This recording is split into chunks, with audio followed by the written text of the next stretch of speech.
Hello friends, स्वागत है आप सभी का सीबीबी के आर्ट्स क्लास में। 28 तारीख के लिए आप लोग दोस्तों एक मैराथन क्लास रिवीजन क्लास है, जो कि यहाँ पे कुछ इंपॉर्टेंट पॉइंट है जिसे आपको समझना है। बस आप रिवीजन करते चलिए, आप पढ़ चुके हैं, बस आपको रिवीजन करना है दोस्तों। उससे पहले कुछ क्वेश्चन थे जो थोड़ा सा मिस्टेक हो गया था, मैं आपको करेक्शन करवा दूँ, इसके बाद मैं आपको इंपॉर्टेंट क्वेश्चन करवा देता हूँ। दोस्तों ये क्वेश्चन कहीं ना कहीं किसी क्वेश्चन बैंक से या किताब से लिया गया है, तो उसमें क्वेश्चन का आंसर जो है कहीं कि उसमें गलत दिया हुआ है, तो इसीलिए दोस्तों ये मिस्टेक हो गया था। तो यहाँ पे मैं उसको फिर से जो है करेक्शन कर दिया। जैसे ये शॉक थेरेपी अपनाई गई थी, तो ये 1990 इसका करेक्ट आंसर हो जाएगा, जो कि है 1992 में ये लग गया था। तो यहाँ पे दोस्तों अब इसका करेक्ट आंसर 1990 है, इसको देख लेंगे एक बार। और यहाँ पे क्वेश्चन था किस वर्ष शीत युद्ध का समापन हुआ था, तो ये 1991 है। ठीक है, तो इसमें जो है 1991 इसको कर लेंगे, 1991 था ये। और दोस्तों यहाँ पे नेपाल का गणतंत्र जो बना था ये 2008 में बना था, इसको थोड़ा सा मिस्टेक हो गया था, इसको करेक्शन कर लेंगे। दोस्तों किसी ने किसी क्वेश्चन बैंक में वही डेट दिया गया है, तो यहाँ पे उनसे क्वेश्चन लिया गया है, क्योंकि अलग अलग क्वेश्चन बैंक से और किताबों से मैंने सेलेक्ट किए इंपॉर्टेंट क्वेश्चन है, तो कहीं कि उसमें आंसर गलत दिए हैं, तो इसीलिए जो है यहाँ पे मिस्टेक हो गया था, बाकी अंदाज से गलती नहीं होगी। तो चलिए शुरुआत करते हैं मैराथन क्लास की। देखिए प्रथम विश्व युद्ध आपको ध्यान में रखना है। प्रथम विश्व युद्ध 28 जुलाई 1914 से शुरू हुआ था, 11 नवंबर 1918 को खत्म हुआ था। द्वितीय विश्व युद्ध की बात करें तो 1 सितंबर 1939 से शुरू हुआ था, 2 सितंबर 1945 को खत्म हुआ था। अगर बात करें द्वितीय विश्व युद्ध में मित्र राष्ट्र की और धुरी राष्ट्र की, तो मित्र राष्ट्रों में ब्रिटेन, यूएसए, फ्रांस, रूस, ये मित्र राष्ट्र में आते हैं। और इसके बाद जो है धुरी राष्ट्र की बात करें तो जर्मनी, इटली, जापान, ये जो है धुरी राष्ट्र के अंतर्गत आते थे। अगर शीत युद्ध की बात करें तो शीत युद्ध जो हुआ था ये यूएसए और रूस के बीच में हुआ था। यूएसए चाह रहा था पूंजीवाद और रूस चाह रहा था समाजवाद, इसी को बातचीत को लेकर जो है शीत युद्ध हुआ था। एक ऐसा युद्ध था जिसमें कोई भी हथियार या अस्त्र शस्त्र नहीं उठाए गए थे, ये सिर्फ बातों बातों में लड़ाई हुई थी। दोस्तों क्वेश्चन को सिर्फ रिवीजन करना है, इसीलिए बस आपको थोड़ा सा फास्ट में रिवीजन कर लेना है। जापान के हिरोशिमा और नागासाकी में परमाणु बम कब गिराया गया था, तो करेक्ट आंसर 1945 हो जाएगा। भारत में गुट निरपेक्ष आंदोलन के जनक किसे कहा जाता है, तो ये नेहरू जी को कहा जाता है। शीत युद्ध का समापन किन दो देशों के मध्य हुआ था, तो मैंने बताया यूएसए और रूस के बीच में। आगे देख लीजिए, निम्नलिखित में से कौन सा देश पूंजीवाद व्यवस्था में विश्वास रखता है, तो पूंजीवाद यूएसए चाह रहा था और समाजवाद रूस चाह रहा था, तो इसमें करेक्ट आंसर क्या हो जाएगा, यूएसए। दोस्तों शॉक थेरेपी अपनाई गई थी, मैंने क्वेश्चन करेक्शन करवा दिया है, 1990 इसका आंसर हो जाएगा। ठीक है, शॉक थेरेपी का मतलब ये होता है आघात पहुंचाकर उपचार करना। सोवियत संघ का विघटन कब हुआ था, तो 1991 इसका विघटन हुआ था। और यहाँ पे देखिए किस वर्ष शीत युद्ध का समापन हुआ था, तो 1991। जितना ये सोवियत संघ का विघटन था उसी डेट में जो है शीत युद्ध का समापन भी हुआ था। उत्तरी अटलांटिक संधि संगठन नाटो की स्थापना 1949 मैंने आपको बताया था, 1949 में इसकी स्थापना हुई थी। आगे देख लीजिए, दक्षिण एशिया में सबसे बड़ा देश तो भारत हो जाएगा, दक्षिण एशिया भारत में आता है। साप्टा से संबंधित, साप्टा के बारे में मैंने आपको बताया था, तो साप्टा जो है ये सार्क से संबंधित है। यहाँ पे दे सकते हैं SAPTA south Asian free trade area है, जिसे दक्षिण एशिया मुक्त व्यापार क्षेत्र कहते हैं। इसकी स्थापना 2004 में हुई थी। वहीं बात करें अगले क्वेश्चन की, तो निम्नलिखित में से कौन सा देश दक्षेस का सदस्य नहीं है, दक्षेस यानी सार्क का बात हो रही है यहाँ पे, तो म्यांमार जो है सार्क का सदस्य नहीं है। ये क्वेश्चन बहुत ही इंपॉर्टेंट है, आपके एग्जाम में पक्का पूछे जाने की संभावना है। अगला क्वेश्चन देख लीजिए, संयुक्त राष्ट्र संघ की स्थापना कब की गई थी, तो 24 अक्टूबर 1945 को इसकी स्थापना की गई थी। निम्नलिखित में से कौन सा सुरक्षा परिषद के अस्थायी सदस्य नहीं है, तो सुरक्षा परिषद अस्थायी सदस्य की बात करें तो भारत इसमें नहीं है, ये अस्थायी सदस्य के श्रेणी में आता है। WTO यानी विश्व व्यापार संगठन निम्नलिखित में से किस संगठन का उत्तराधिकारी है, तो संयुक्त राष्ट्र संघ विकास कार्यक्रम जो है ये इसका दिवस के रूप में मनाया जाता है, 24 अक्टूबर को दिवस के रूप में भी मनाया जाता है। तो करेक्ट आंसर इसमें हो जाएगा संयुक्त राष्ट्र विकास संघ विकास कार्यक्रम। अगला प्रश्न है, मानव अधिकार दिवस प्रतिवर्ष कब मनाया जाता है, तो ये क्वेश्चन बहुत ही महत्वपूर्ण है। 10 दिसंबर को मानव अधिकार दिवस के रूप में मनाया जाता है। क्योटो प्रोटोकॉल सम्मेलन किस देश में होता है, तो क्योटो मैंने बताया था जापान में ये है। अगला देखिए, पृथ्वी सम्मेलन कहाँ हुआ था, तो पृथ्वी सम्मेलन ब्राजील में हुआ था, रियो डी जेनेरो में 1992 में हुआ था। निम्नलिखित में से देश में कौन सा कार्बन सर्वाधिक उत्सर्जन करने वाला देश है, तो चाइना इसमें करेक्ट आंसर हो जाएगा। अगला प्रश्न देख लीजिए, एजेंडा 21 निम्नलिखित में से किससे संबंधित है? तो पृथ्वी सम्मेलन जो है इससे संबंधित है, एजेंडा 21। अगला देखिए, राज्य पुनर्गठन का आयोग की स्थापना कब हुई थी? तो 1953 में हुई थी। महात्मा गांधी की हत्या कब की थी? तो इसमें करेक्ट आंसर हो जाएगा 30 जनवरी 1948 को। अगला देखिए, स्वतंत्रता प्राप्ति के समय देश की सबसे बड़ी चुनौती क्या थी? तो राष्ट्रीय एकता एवं सुरक्षा की सबसे बड़ी चुनौती थी। अगला प्रश्न है, इंडियन नेशनल आर्मी का नेतृत्व किसने किया था? तो सुभाष चंद्र बोस ने इसमें जो है इनका करेक्ट आंसर हो जाएगा। भारत के मिल्कमैन के रूप में किसे जाना जाता है? तो वर्गीज कुरियन को जाना जाता है। श्वेत क्रांति के जनक इन्हें कहा जाता है। ये देखिए, योजना आयोग के स्थान पर नीति आयोग कब की स्थापना कब की थी? तो 2015 में। योजना आयोग की स्थापना 1950 में की गई थी और नीति आयोग 2015 में बनाई गई। भारत और पाकिस्तान के बीच शिमला समझौता कब हुआ था? तो दोस्तों मैंने इसमें जो है करेक्ट आंसर जो बताया था वो इसमें मिस्टेक हो गया था, मैंने करेक्शन करवा दिया इसका। राइट आंसर 1900 जो है ये 72 वाला हो जाएगा, ठीक है। ये वाला करेक्शन इसमें ये करेक्शन मैं करवा दिया 1972, ठीक है। अगला प्रश्न देख लीजिए, ताशकंद समझौता किसके बीच हुआ था? ताशकंद समझौता भारत और पाकिस्तान के बीच में हुआ था। अगला प्रश्न है, चीन ने भारत पर किस वर्ष आक्रमण किया था? तो 1962 में चीन ने भारत पर आक्रमण किया था और अक्साई चीन कब्जे में ले लिया।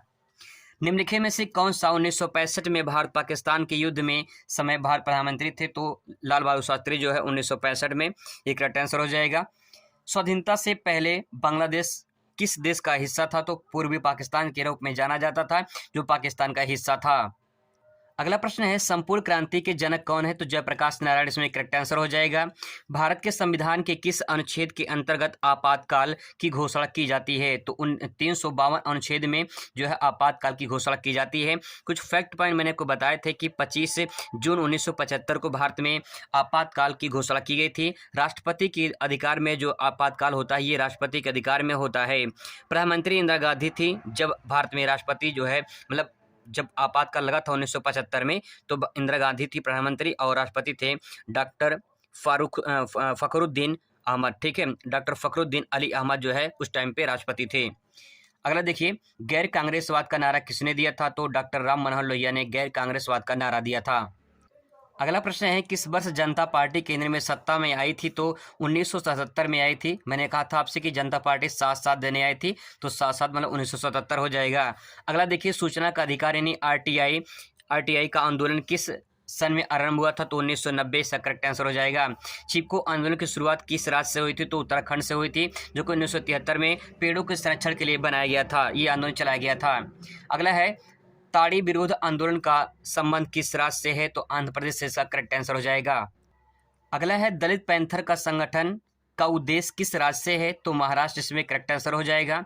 अगला देखिए, निम्नलिखित में से कौन नक्सलवादी आंदोलन के नेता थे? तो चारू मजूमदार, इसमें करेक्ट आंसर हो जाएगा। गोवा भारतीय संघ का एक स्वतंत्र राज्य कब बना? तो 1987, इसमें करेक्ट हो जाएगा। अगला प्रश्न देख लीजिए, भारतीय संविधान की किस धारा के अंतर्गत अस्पृश्यता यानी छुआछूत की अंत कर दिया गया? तो धारा 17 से जो है खतरा यानी 17 मैंने बताया था, तो धारा 17 से जो है छुआछूत का अंत कर दिया गया। अगला प्रश्न देखिए, कार सेवकों के द्वारा अयोध्या स्थित बाबरी मस्जिद का ढांचा कब गिराया गया था? तो दिसंबर 1992 में। भारत में ईवीएम की पहली बार शुरुआत यानी प्रयोग कब किया गया था? तो 1982 में केरल से शुरुआत हुई थी। भारतीय संविधान में निर्वाचन प्रक्रिया से संबंधित कौन सा अनुच्छेद है? तो निर्वाचन प्रक्रिया जो है 324 में, इसमें करेक्ट आंसर हो जाएगा। अब दोस्तों कुछ महत्वपूर्ण प्रश्नोत्तर को देख लेते हैं। पहला प्रश्न देखिए, चुनाव में ईवीएम का इस्तेमाल कब शुरू हुआ? 2004 लोकसभा चुनाव के बाद प्रत्येक लोकसभा और राज्यसभा विधानसभा चुनाव में ईवीएम का प्रयोग हो रहा है। दोस्तों मैंने को बताया था, यहाँ पे इस क्वेश्चन को देखिए जरा कि यहाँ पे देख सकते हैं कि ईवीएम का पहली बार प्रयोग किया था तो 1982 में, ठीक है, केरल से हुआ था। लेकिन यहाँ पे कहा गया है कि ईवीएम का इस्तेमाल कब से शुरू हुआ है? तो 2004 के बाद जो है लोकसभा चुनाव के बाद जो है ये प्रयोग शुरू हो गया है। भारत में पहली बार ईवीएम का प्रयोग 1982 में केरल में विधानसभा में हुआ था, लेकिन यहाँ पे चुनाव में ईवीएम जो इस्तेमाल शुरू हो चुका है वो 2004 के बाद हुआ है। एनडीए में शामिल 4 दलों का नाम बताइए। तो एनडीए में जो 4 दल शामिल हैं वो Bharatiya Janata party, BJP, Janata Dal United, अपना दल और AIAMDK, ठीक है, AIADMK, ये इसमें हो जाएगा। अगला प्रश्न है, चिपको आंदोलन कब और कहां प्रारंभ हुआ था? अथवा क्वेश्चन पूछ सकता है इसी करके, चिपको आंदोलन से आप क्या समझते हैं? चिपको आंदोलन हेडिंग डालेंगे और लिखेंगे चिपको आंदोलन की शुरुआत उत्तराखंड के चमोली जिले से हुई है। 1973 में सुंदरलाल बहुगुणा के द्वारा शुरुआत हुआ था। यह पेड़ों को बचाने के लिए आंदोलन था जो पर्यावरण से संबंधित है। इस तरह से इसके बारे में 2-3 लाइन आपको लिखना रहेगा। अगला प्रश्न देख लीजिए, सूचना का अधिकार आंदोलन का नेतृत्व किस संगठन ने किया था? तो आरटीआई यानी राइट टू इन्फॉर्मेशन 1990 में इसकी शुरुआत हुई थी। संगठन मजदूर किसान शक्ति संगठन के द्वारा इसकी शुरुआत हुई थी। अगला प्रश्न है, लोकनायक जयप्रकाश नारायण कौन थे? तो भारतीय स्वतंत्रता सेनानी और राजनेता थे।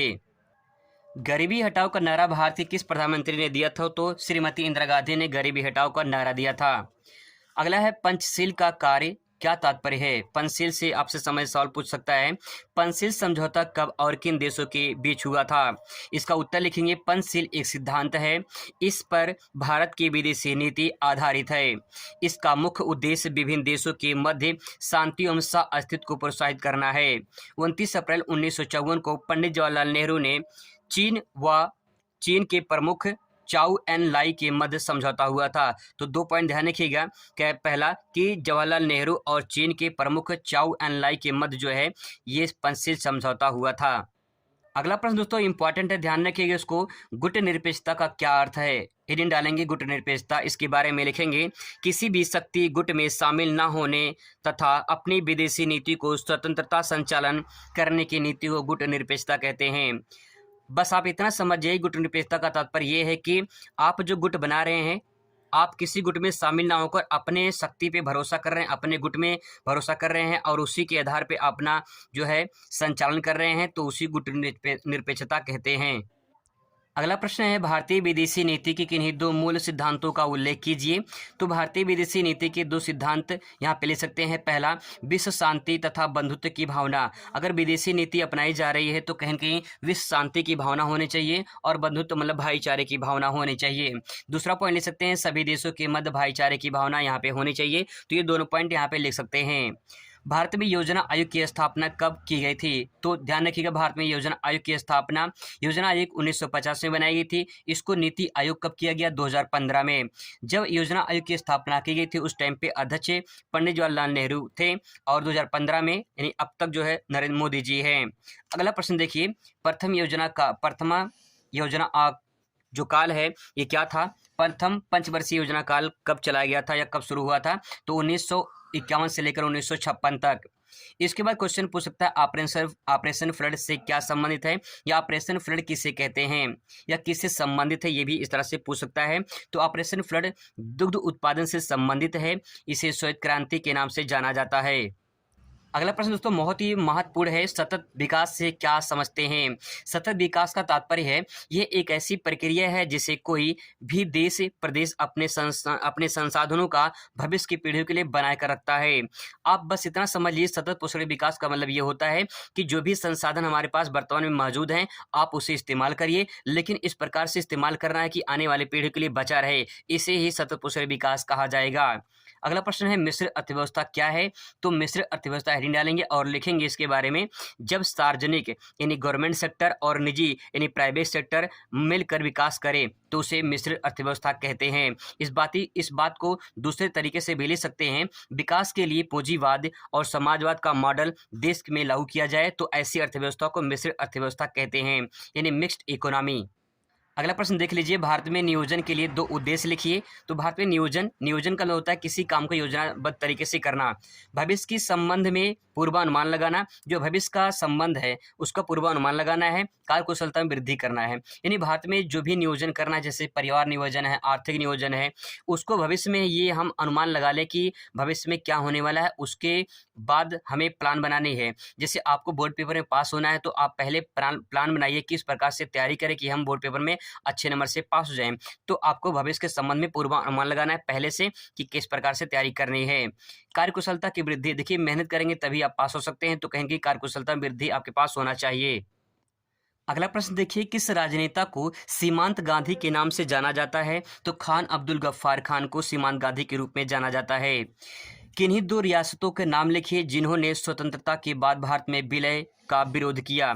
विलय मतलब शामिल होना होता है। तो हैदराबाद रियासत और जूनागढ़ रियासत, ये दोनों जो है भारत में विलय करने के, स्वतंत्रता के बाद विलय करने में विरोध किए थे। तो हैदराबाद, ध्यान रखिएगा, हैदराबाद और जूनागढ़ है। अगला प्रश्न देखिए, स्वतंत्रता के बाद भारत के सामने दो प्रमुख चुनौतियां क्या थी? तो राष्ट्रीय एकता की चुनौती थी, दूसरा लोकतंत्र स्थापित करने की चुनौती थी। जब देश आज़ाद हो गया तो आज़ादी के बाद ये चुनौती हो गई कि अब देश को, इतने बड़े देश को कैसे एक में बांधा जाए, यानी एक सूत्र में बांधने की सबसे बड़ी चुनौती बनकर सामने आई।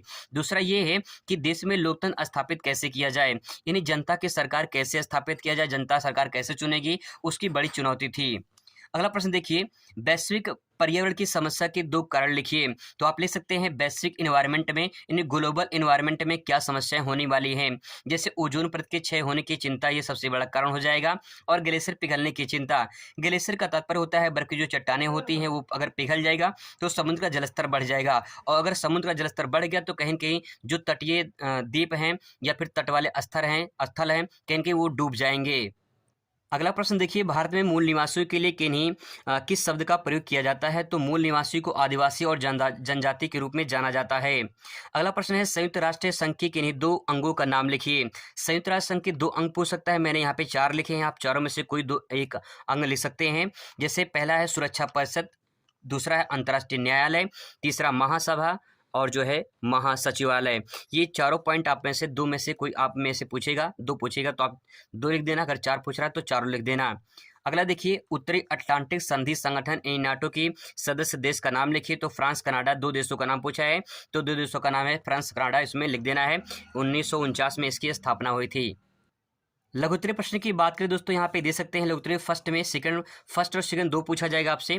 तो जो फर्स्ट रहेगा ये 50 शब्दों में लिखना रहेगा कम से कम। देखिए प्रश्न है, शीत युद्ध के दौरान महाशक्तियों द्वारा छोटे देशों को अपने गुट में बनाए रखने के दो उपाय की व्याख्या कीजिए। तो पहला लिख सकते हैं संसाधनों को हासिल करना, दूसरा भू क्षेत्र, तीसरा सैन्य ठिकाना। ठीक है, ये ठिकाना है। तो यहाँ पे दोस्तों 3 पॉइंट मैंने लिखा है, 2 ही पूछा गया है। संसाधन को हासिल करना मतलब ये है छोटे देशों से तेल एवं खनिज पदार्थ मात्रा जो है ये प्राप्त होता था, इसीलिए कहीं न कहीं महाशक्तियां उन्हें शामिल करती थी। दूसरा पॉइंट ले सकते हैं भू क्षेत्र, यानी छोटे देशों के क्षेत्र में अपनी सैन्य शक्ति को बढ़ावा देना या स्थापित करना, ये जो महाशक्तियों का काम था, इसीलिए जो है कहीं न कहीं छोटे देशों से वो सहयोग या फिर जो है कहीं न कहीं उनसे अपना गठबंधन करना चाहती थी।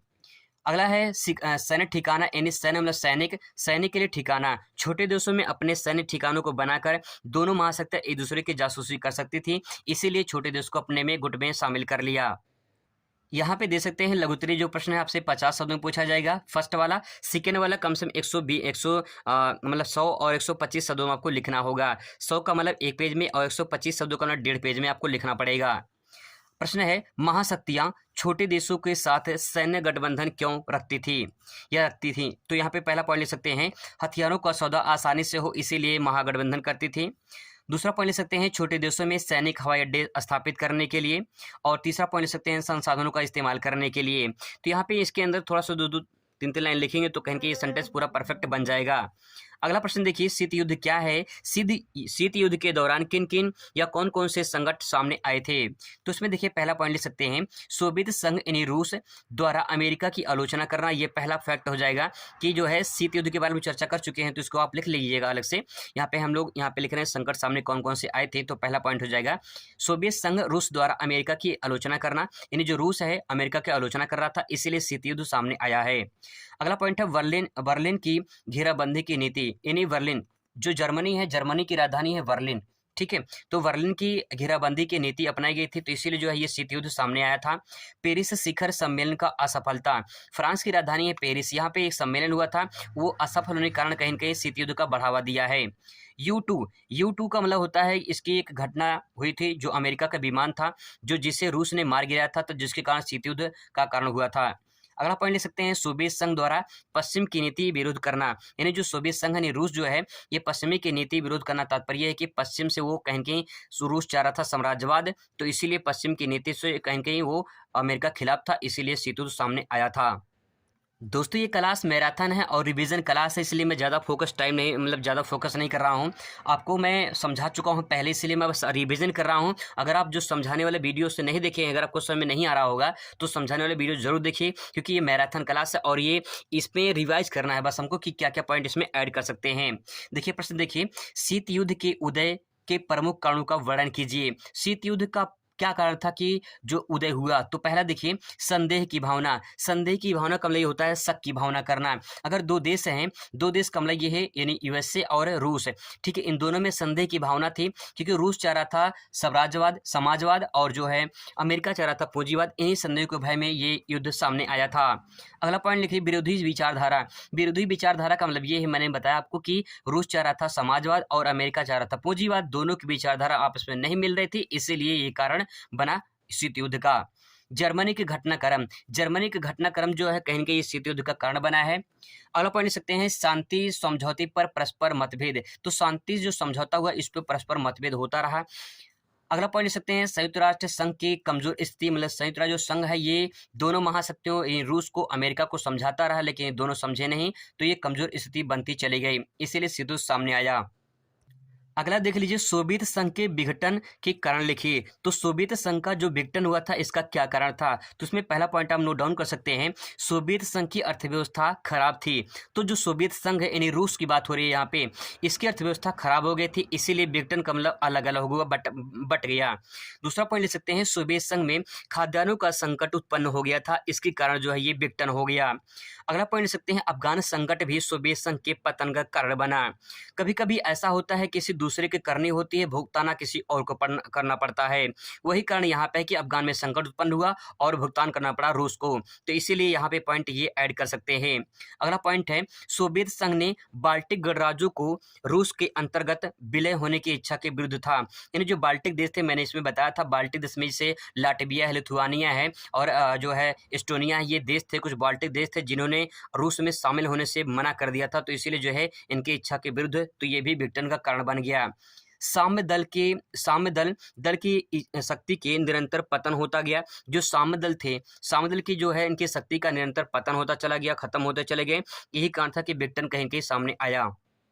अगला प्रश्न दोस्तों मोस्ट इंपॉर्टेंट है, शॉक थेरेपी क्या है, संक्षेप में समझाइए। हेडिंग डालेंगे शॉक थेरेपी, इसके बारे में लिखेंगे, शॉक थेरेपी से तात्पर्य आघात पहुंचाकर उपचार करना है। साम्यवाद पतन के पश्चात, साम्यवाद यानी साम्राज्यवाद, ठीक है, इसके पतन के बाद, पतन मतलब खत्म होना, इसके बाद जो है सोवियत संघ के गणराज्य एक सत्तावादी समाजवादी व्यवस्था से लोकतांत्रिक पूंजीवादी व्यवस्था तक कष्टपद संक्रमण से होकर गुजरा। मतलब ये है कि जब साम्यवादी साम्राज्य पतन हो गया, जब सभी लोग अपना साम्राज्य अपना फैला रहे थे, तो ये समझ जब साम्राज्य खत्म हुआ, तो इसके बाद सोवियत संघ गणराज्य में क्या हुआ, कहीं न कहीं सत्तावादी जो सरकार बनाई थी वो सत्तावादी, इसके बाद समाजवादी व्यवस्था से लेकर लोकतांत्रिक पूंजीवादी व्यवस्था, ये कष्टपद संक्रमण से उभरे और यही समस्याएं चलती रही। इसके बाद देखिए इसमें ले सकते हैं, रूस और मध्य एशिया के गणराज्य और पूर्वी यूरोप के देशों में पूंजीवाद की ओर संक्रमण का एक विशिष्ट मॉडल बनाया गया। विश्व बैंक और अंतर्राष्ट्रीय मुद्रा कोष द्वारा मॉडल को शॉक थेरेपी कहा जाता है।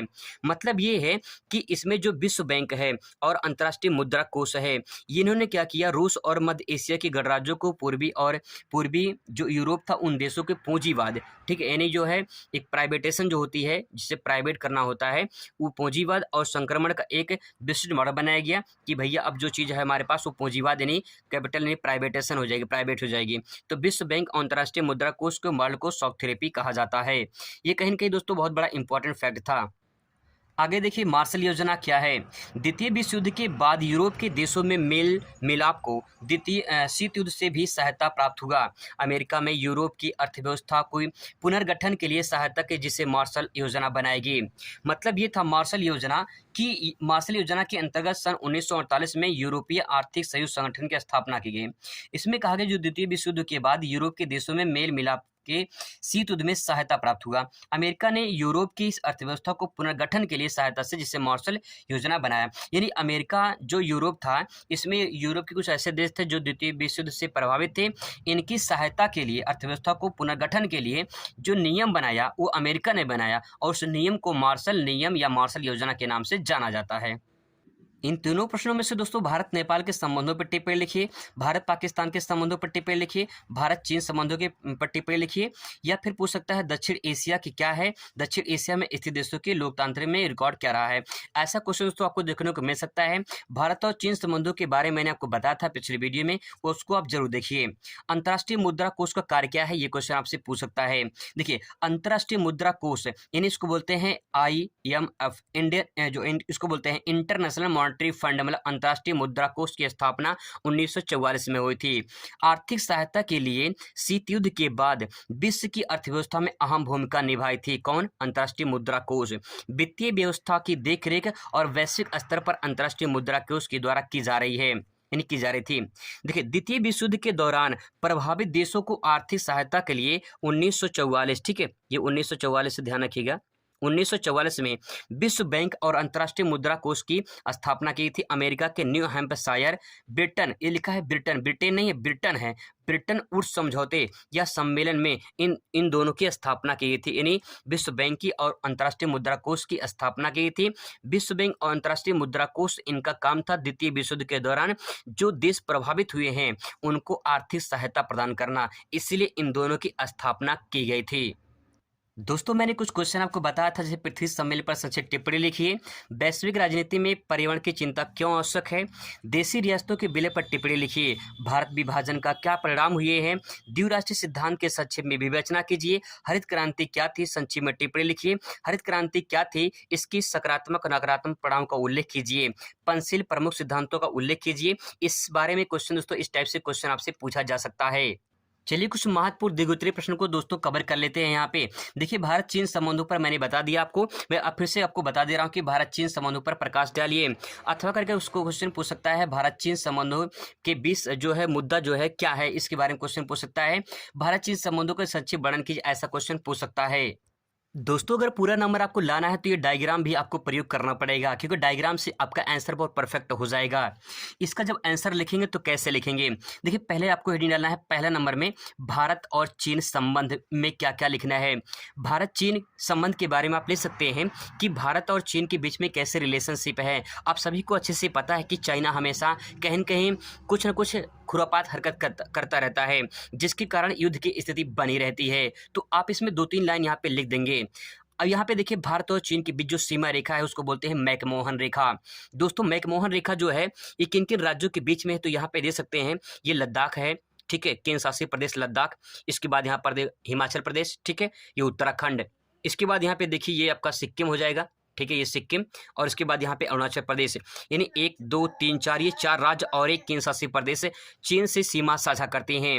दोस्तों यहाँ पे देखा जाए तो भारत की जो यहाँ पे एरिया है ये कहेंगे विवादित होता है, हमेशा चीन के साथ हमेशा विवाद में बना रहता है। तो यहाँ पे चीन की सीमा और संबंध के बारे में 2-3 लाइन जरूर आपको लिखना है, क्योंकि लॉन्ग क्वेश्चन है तो आपको लिखना जरूर पड़ेगा। और डायग्राम दोस्तों अगर आप बना देते हैं तो कहीं कहीं आपका बहुत परफेक्ट हो जाएगा, और जो पूरा नंबर मिलना है वो पूरा नंबर आपको मिल जाएगा। अगला पॉइंट यहाँ पे ले सकते हैं भारत चीन युद्ध के बारे में। देखिए 1962 में भारत से युद्ध हुआ था भारत चीन का, और इसमें अक्साई चीन कब्जा कर लिया था, यानी चाइना ने जो ये वाला देख रहे लद्दाख वाला पोर्शन यहाँ से थोड़ा सा एरिया जो अक्साई चीन है वो कब्जा कर लिया था। 2020 में भी आपने भी न्यूज़ देखा होगा, 2020 में गलवान घाटी में युद्ध हुआ था। तो कहीं न कहीं चाइना ने बार-बार अटैक करता रहता है, बार-बार जो है अपनी गलतियाँ करता रहता है, तो इससे समस्याएँ उत्पन्न होती हैं। तो इनके जो रिलेशनशिप हैं वो किस प्रकार से आप सभी को अच्छे से पता है, तो आपको 4-5 लाइन दोस्तों जरूर लिखना है।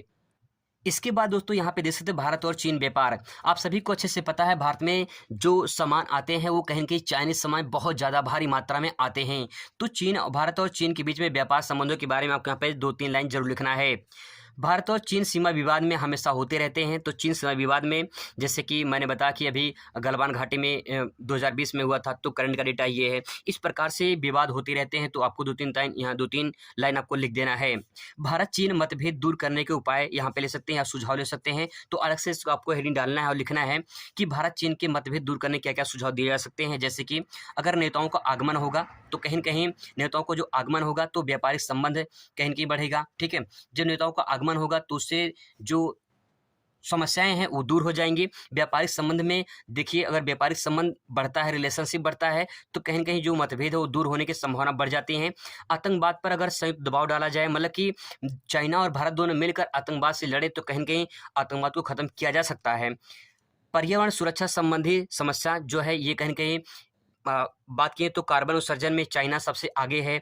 अगर एनवायरनमेंट को लेकर चाइना और भारत एक साथ आते हैं और उसको वैश्विक स्तर पर उसको कहीं न कहीं जो है यूज़ किया जाता है, तो कहीं न कहीं हमारे जो पर्यावरण है, जो एनवायरनमेंट है, पर्यावरण ये दूषित होने से बचा रहेगा। सांस्कृतिक संबंधों को बढ़ावा दिया जाएगा, तो सांस्कृतिक संबंध जैसे चाइना कुछ संस्कृति होगी, कुछ भारत की संस्कृति हैं, यहाँ की संस्कृति वहाँ की संस्कृति यहाँ से आदान-प्रदान करने से कहीं न कहीं बहुत बड़ा जो है ये मतभेद दूर किया जा सकता है।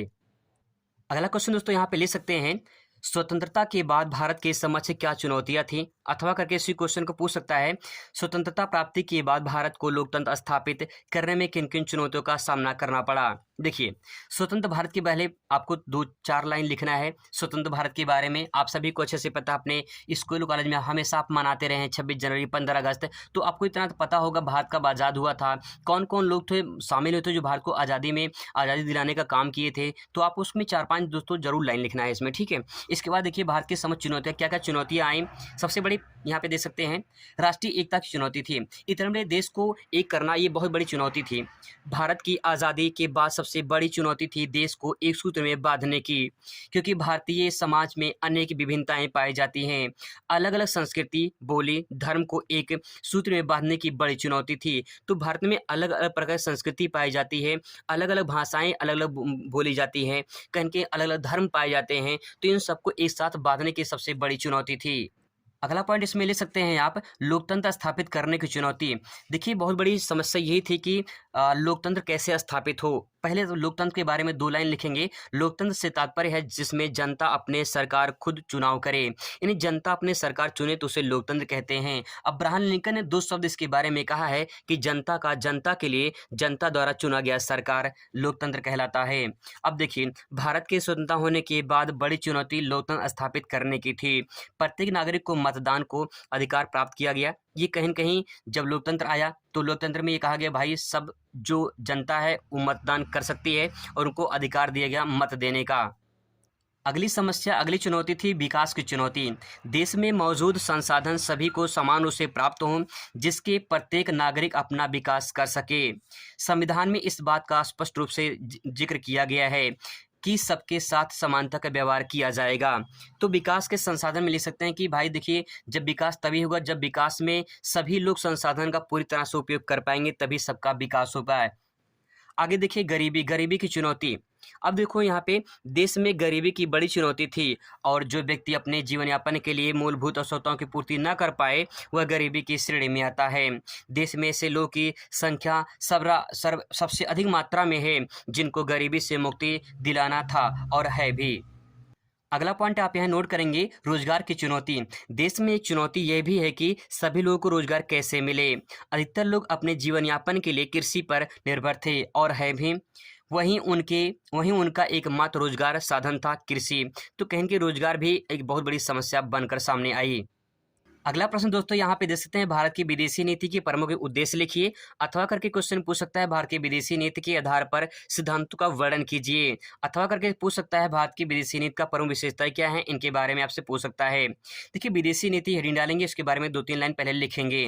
किसी राष्ट्र द्वारा अपने देश के हितों की पूर्ति के लिए बनाए गए सिद्धांत विदेशी नीति कहलाते हैं। विदेशी नीति का मतलब ये होता है जो फॉरेन पॉलिसी है, कहीं कि अगर दूसरे देश से हम संबंध रख रहे हैं तो वो संबंध इसलिए रख रहे हैं क्योंकि हमारे देश का भला हो जाए, इसीलिए हम रिलेशनशिप बना रहे हैं। तो जो विदेशी नीति बना रहे हैं वो अपने देश की भलाई के लिए बना रहे हैं, तो वही पॉइंट इसमें लिखना है। आगे इसमें लिख सकते हैं, आप हेडिंग डालेंगे यहाँ पे और लिखेंगे भारत में विदेशी नीति के प्रमुख उद्देश्य क्या थे। तो उद्देश्य में आप कुछ लाइन पहले लिखेंगे, जैसे कि विदेशी नीति के संबंध में पंडित जवाहरलाल नेहरू ने कहा था, क्या कहा था, विदेशी संबंधों में भारत स्वतंत्र नीति का अनुसरण करेगा। मतलब जो विदेशी संबंध बनेंगे उसमें भारत स्वतंत्र रूप से जो नीति बनाई जाए उसका फॉलो करेगा, अनुसरण करेगा। नेहरू जी के यह शब्द भारत की विदेशी नीति के आधार पर स्तंभ माने जाते हैं। भारत की विदेशी नीति की मूल बातें संविधान के अनुच्छेद 51 में वर्णित है। यह अनुच्छेद अंतर्राष्ट्रीय शांति और सुरक्षा को बढ़ावा देने के लिए संबंधित है। तो यहाँ पे दोस्तों अनुच्छेद 51 में विदेशी नीति का जिक्र किया गया है, जिसमें कहा गया है कि अंतर्राष्ट्रीय शांति और सुरक्षा को बढ़ावा देने के लिए ये संबंधित है। अब यहाँ पे भारत की प्रमुख विदेशी जो नीति हैं उनकी कुछ उद्देश्य हैं, कुछ विशेषताएं हैं, उन उद्देश्यों को समझना है आपको। पहला उद्देश्य क्या ले सकते हैं, अंतर्राष्ट्रीय शांति सुरक्षा बनाए रखने के लिए प्रयत्न करना। कोई भी देश दूसरे देश से संबंध जब रखेगा तो कहीं के यही रहेगा कि उस देश से दूसरे देश में शांति बने रहे, सुरक्षा बनी रहे, तो ये उसका मुख्य कारण हो जाएगा। दूसरा पॉइंट ले सकते हैं, सभी राष्ट्रों के साथ मैत्रीपूर्ण और सम्मानपूर्ण व्यवहार करना, या जो है उनसे रिलेशनशिप बनाए रखना। तो कोई भी देश होता है जो दूसरे देश से संबंध रखेगा तो मित्र का व्यवहार करेगा, दुश्मन के व्यवहार नहीं करेगा, सम्मान पूर्वक व्यवहार करेंगे। ठीक है, तो कहने के दोस्तों ये जो विदेशी नीति है ये एक देश से दूसरे देश में रिलेशनशिप को पक्का करने के लिए, अच्छा बनाने के लिए किया जाता है। दोस्तों मैंने यहाँ समझाने के 2 पॉइंट आपको लिखा है, बाकी 3-4 पॉइंट आगे आपको और बना के लिख देना है कि विदेशी नीति अगर होगा तो हमारे देश में या फिर दूसरे देश में या फिर जो विदेशी नीति है उससे क्या फायदा हो सकता है। ये प्रश्न दोस्तों आपको तैयार कर लेना है, वैश्विक राजनीति में पर्यावरण की चिंता क्यों आवश्यक है, अथवा वैश्विक पर्यावरण की समस्या कारण लिखिए। इस क्वेश्चन को थोड़ा सा पर्यावरण से संबंधित इसीलिए मैंने इसे नोट डाउन नहीं किया, तो आप इसे जरूर तैयार कर लेंगे। आगे देखिए, भारत में लोकतंत्र की सफलता के लिए आवश्यक दशाओं का वर्णन कीजिए। तो भारत में लोकतंत्र सफल क्यों हुआ है, इसकी आवश्यक दशाएं, यानी आवश्यक दशाएं का मतलब ये क्या क्या कारण है जिनके कारण भारत में लोकतंत्र सफल हुआ है। तो पहला पॉइंट देखिए, यहाँ पे पहला पॉइंट लिखेंगे, शिक्षित जनता। भारत में शिक्षित जनता यानी शिक्षित जनता ही अपने मताधिकार का उचित प्रयोग करके सही और योग्य व्यक्तियों को देश का संचालन करने के लिए निर्वाचित करती है। तो अगर शिक्षित जनता रहेगी तो भाई कहीं न कहीं हमारा जो मताधिकार है उसका सही तरीके से उपयोग हो पाएगा। अगला पॉइंट ले सकते हैं, आर्थिक समानता। आर्थिक समानता यानी देश के सभी जनता को समान रूप से आर्थिक सहायता मिलना लोकतंत्र का बढ़ावा देगा। अगर आर्थिक समानता होगा, जो साधन है, जो संसाधन हमारे पास हैं वो सभी रूप से जो है सभी को मिलता रहेगा, तो कहीं न कहीं लोकतंत्र का बढ़ावा जरूर होगा। आगे इसमें कुछ पॉइंट आप नोट डाउन कर सकते हैं, जैसे जनता का विश्वास। लोकतंत्र का बढ़ावा तभी होगा जब जनता का विश्वास कहीं न कहीं जीता जाएगा। योग्य नेता का चुनाव करना। देखिए लोकतंत्र में क्या होता है कि लोकतंत्र में योग्य नेता का चुनाव होता है, जो कुशल हैं, योग्य हैं, कर्मठ हैं, वो कहें कि उन्हीं का चुनाव जनता करती है। शांति और व्यवस्था। अगर लोकतंत्र है तो शांति व्यवस्था बनाए रखने के लिए राजनेता भी यही चाहेंगे कि शांति जो व्यवस्था बनी रहे, और जनता भी यही चाहेगी शांति व्यवस्था बनी रहे। अगला पॉइंट ले सकते हैं, इसमें देखिए 2-3 लाइन, 3-3 लाइन, 4-4 लाइन आपको इसमें लिखना पड़ेगा। ठीक है, मैं हेडिंग आपको बता दे रहा हूँ, इसमें कहेंगे पॉइंट आपको नोट डाउन करना होगा। अगला पॉइंट है राजनीतिक जागरूकता। जनता में राजनीतिक जागरूकता होनी चाहिए कि राजनीति दरअसल होती क्या है। रोजगार के अवसर उपलब्ध कराना चाहिए, कहीं कि लोकतंत्र का बढ़ावा होता है। गरीबी को खत्म करना। अगर गरीबी है तो गरीबी को खत्म किया जाए, ताकि जो है लोकतंत्र में कहीं न कहीं सबको समानता के रूप से समान अवसर प्राप्त हो सके। अगला पॉइंट ले सकते हैं, जनता में प्रेम भावना विकसित करना। जनता में प्रेम भावना विकसित करने का मतलब ये होता है कि कभी-कभी ऐसा होता है कि लोकतंत्र में कि राजनेता एक नेता दूसरे नेता को लड़ाते हैं, या फिर एक नेता जनता को दूसरे जनता से लड़ा देते हैं और वो लड़ते रहते हैं जाति भावना के रूप में। तो ऐसा नहीं होना चाहिए, जनता में प्रेम भावना विकसित होना चाहिए। ईमानदार, कर्मठ, जुझारू नेता। आपने कभी पोस्टर पे देखा होगा कहीं कहीं लिखा रहता है ईमानदार, कर्मठ, जुझारू नेता। तो ऐसा नेता हमें चाहिए, ईमानदार होना चाहिए, कर्मठ होना चाहिए और जुझारू होना चाहिए। ऐसा नेता यहाँ पे चाहिए लोकतंत्र में। दोस्तों इस प्रश्न को आपको तैयार कर लेना है, आपातकाल से आप क्या समझते हैं, 1975 के आपातकाल के परिणाम क्या हैं, इसके बारे में। आप 1975 में आपातकाल लगाना क्यों आवश्यक था, इसके बारे में क्या परिणाम है, इससे क्वेश्चन पूछ सकता है। हम लोग बात कर लेते हैं द्वितीय विश्व युद्ध के परिणामों की विवेचना कीजिए, अथवा द्वितीय विश्व युद्ध पर संक्षिप्त टिप्पणी लिखिए, अथवा द्वितीय विश्व युद्ध के कारणों का उल्लेख कीजिए, इसके बारे में क्वेश्चन पूछ सकता है। तो यहाँ पे हम लोग क्वेश्चन कवर कर लेते हैं। सबसे पहले समझ लीजिए कि द्वितीय विश्व युद्ध कब हुआ था। 1 सितंबर 1939 को द्वितीय विश्व शुरू हुआ था, 2 सितंबर 1945 को खत्म हुआ था। किसके किसके बीच में हुआ था, तो ये मित्र राष्ट्र और ध्रुवीय राष्ट्र के बीच में हुआ था। मित्र राष्ट्र की बात करें तो इसमें इंग्लैंड, फ्रांस, रूस, संयुक्त राज्य अमेरिका ये थे, और ध्रुवीय राष्ट्र में जर्मनी, इटली, जापान ये सब शामिल थे। अब आपको दोस्तों समझना यह है कि द्वितीय विश्व युद्ध हुआ क्यों था, उसका कारण क्या था। पहला पॉइंट यहाँ पे नोट डाउन कर लेंगे कि पहले समझ लेंगे प्रथम विश्व युद्ध कब हुआ था। प्रथम विश्व युद्ध 28 जुलाई 1914 को और 11 नवंबर 1918 को ये खत्म हुआ था। अब यहाँ पे देखिए पहला पॉइंट यहाँ पे नोट डाउन करेंगे, वर्साई की संधि। वर्साई की संधि में वास्तव में द्वितीय विश्व युद्ध वर्साई की संधि का परिणाम था। प्रथम विश्व युद्ध का सबसे बड़ा कारण जर्मनी का माना गया था। जर्मनी के हारने के बाद उसकी सभी शक्तियां छीन ली गई थी और उसे विकलांग राष्ट्र बना दिया गया। पेरिस में स्थित वर्साई की संधि में जर्मनी को कड़वा घूंट पीने के लिए बाध्य कर दिया गया। जर्मनी को इतना ज़्यादा विकलांग बना दिया गया, इतना ज़्यादा उसको एक पंगु राष्ट्र बना दिया गया, जिसके कारण जो है द्वितीय विश्व युद्ध का बदला लेने के लिए हिटलर का जन्म होता है। मतलब हिटलर जन्म नहीं, हिटलर का जन्म तो प्रथम विश्व में भी हो गया था, लेकिन उसके बाद वो हिटलर बदला लेने के लिए आगे आता है। आगे देखिए, इटली, ऑस्ट्रिया, तुर्की का असंतोष। इन्हीं जो प्रथम विश्व युद्ध था उसमें इटली, ऑस्ट्रिया, तुर्की, जर्मनी की तरफ से थे, और इनको जो वर्साई के संधि में जर्मनी के साथ हुआ, इनको असंतोष हुआ, इनको खुशी नहीं हुई, ऐसा जानकर कि जर्मनी के सारे शक्तियाँ छीन लिया गया है। तो दो तीन पॉइंट उसमें जरूर ऐड करेंगे, यहाँ पे जरूर लिखेंगे। हिटलर की आक्रामक नीति। हिटलर ने अपने प्रथम विश्व युद्ध का ये हार का बदला लेने के लिए द्वितीय विश्व युद्ध का एक बहुत बड़ा कारण बना हिटलर। तो कहीं न कहीं हिटलर आक्रामक नीति अपनाया और द्वितीय विश्व युद्ध का कहीं न कहीं एक कारण बन गया। साम्राज्यवाद की नीति। साम्राज्यवाद नीति जर्मनी, इटली, जापान, ये सब कहीं न कहीं साम्राज्यवाद चाह रहे थे और फैला रहे थे अपने आप को, इसीलिए कहीं न कहीं साम्राज्यवाद बहुत बढ़ता चला गया और इसके बाद द्वितीय विश्व का कारण बन गया। विश्वव्यापी आर्थिक मंदी। मंदी का मतलब घाटा होता है, और विश्वव्यापी मतलब पूरे देश में, तो पूरे देश में कहीं न कहीं मंदी का घाटा हो गया। और मतलब ये है कि प्रथम विश्व युद्ध में बहुत सारे ऐसे देश थे जिनकी आर्थिक स्थिति खराब हो गई थी, और उसके बाद द्वितीय विश्व युद्ध आ गया, तो कहीं न कहीं एक बहुत बड़ा कारण बनता चला गया। इसके बाद दोस्तों यहाँ पे दूसरा पॉइंट लिखेंगे, द्वितीय विश्व युद्ध की घटना एवं परिणाम क्या हुआ। तो देखिए, घटना एवं परिणाम के बारे में बात करें तो हम यहाँ पहला पॉइंट लिखेंगे, अमेरिका का जापान पर हमला, ये पहला परिणाम हुआ या पहली घटना हुई। 6 अगस्त 1945 को नागासाकी परमाणु बम से हमला किया नागासाकी पर, और 9 अगस्त 1945 को हिरोशिमा पर जो है हमला किया जापान पर। किसने? अमेरिका ने किया। तो ये कहीं न कहीं बहुत बड़ा जो है घटना थी, और इस घटना के कारण द्वितीय विश्व युद्ध आग ठंडी होने लगी, क्योंकि लास्ट में जो है अमेरिका ने हमला किया था। इसमें 2-3 लाइन और आप ले सकते हैं, जिससे कई देश आर्थिक रूप से कमज़ोर हो गए थे।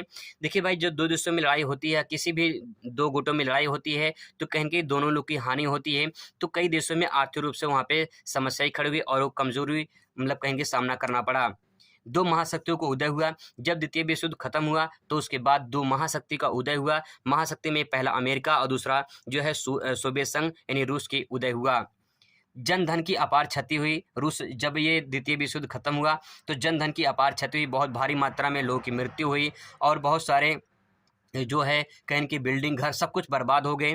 भुखमरी, अकाल, बेरोजगारी की समस्याएं खड़ी हो गई। तो ये सारे पॉइंट इसमें आज दोस्तों आप ऐड कर सकते हैं। ये कुछ महत्वपूर्ण एक रिवीजन क्लास था, जिससे आप इसे समराइज कर लीजिए, रिवीजन कर लीजिए।